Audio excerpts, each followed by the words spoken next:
ওম তদ্বিষ্ণু পরমং পদং সদা পশ্যন্তি সুরয়ং দেবী গো চক্ষুরাত। ওম বিষ্ণু ওম বিষ্ণু ওম বিষ্ণু। ওম অপবিত্র পবিত্র বাং সর্বাবস্থাগত পিপা যশ্বরেত পুণ্ডরিকাক্ষং সবাজ্যমভ্যন্তরী শুচি। ওম বিষ্ণু ওম বিষ্ণু ওম বিষ্ণু। ওম গঙ্গে চ যমুনা চৈব গোদাবরী সরস্বতী নর্মদে সিন্ধু কাবেরী জলস্মি সন্নিধান কুরু। কুরুক্ষেত্র গায় গঙ্গা কাশী পুষ্করাণী চ। ওম বিষ্ণু ওম বিষ্ণু ওম বিষ্ণু। ওম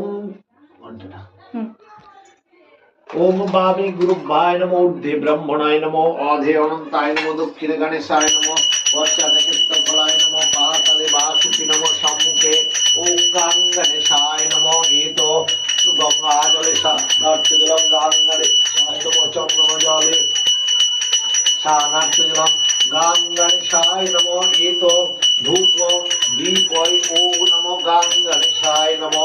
আমান্য মিষ্টান্নং ফলনয় বিদ্যাং ওম গাং গণেশায় নমঃ।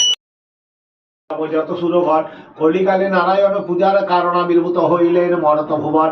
সাধনায় যত বস্তু সকলই এমনই শ্বশুরি জামাই কাঁদে শিরে করহানি। জামাতা কহিল চিন্তি তবে সদা করে এ ঘটনা ঘটে ভিক্ষা না দিয়া ফকিরে। সেজন সামান্য নাহে বুঝি অনুমানে চলে চলো ধরি গিয়া তাহার চরণে। এত শুনি সদাগর ফিরাইল তরি পুনঃ সেই ঘাটে যাই অতি তরা করি। এরিল ফকির তথা আছেন বসিয়া দুজনে পড়িল গিয়া পদেতে ধরিয়া। অপরাধ ক্ষম কর এ বেদয় নরদমে হেরে দেও চরণের ছায়া। হাসিয়া ফকির বলে না এগিয়া চড় করার ভিখারি আমি পদে কেন ধরো। কাঁদিতে কাঁদিতে তবে বলে দুইজন কুকর্ম করেছি ক্ষমা করো নারায়ণ। মানিয়া শিরণী ভুল হয়েছে আমার অপরাধ হইয়াছে পদে তোমার। কহিলাম সত্য এই বলি দাঁড়ায় এ শ্বাসের স্বর্ণের সিন্নিধবকে। সত্য নারায়ণ তবে সদয় হইল প্রণতি করিয়া সাধু তড়িতে চড়িল। উত্তরিল ঘাটে সাধু হইল কলা হলে সাধুর গিয়ে সুতা শুনি কুতূহল। নৌকা দ্রব্যাদি যত ঘরেতে লইয়া সিন্নি করিল সাধু পুলকে বজিয়া। প্রসাদ লইল সবে জুড়ি দুই পানি লইতে মাটিতে ফেলে সাধুর রন্ধে। দেখি সত্য দেব তবে কথিত হইল জামাতা শহীদ নৌকা সলিলে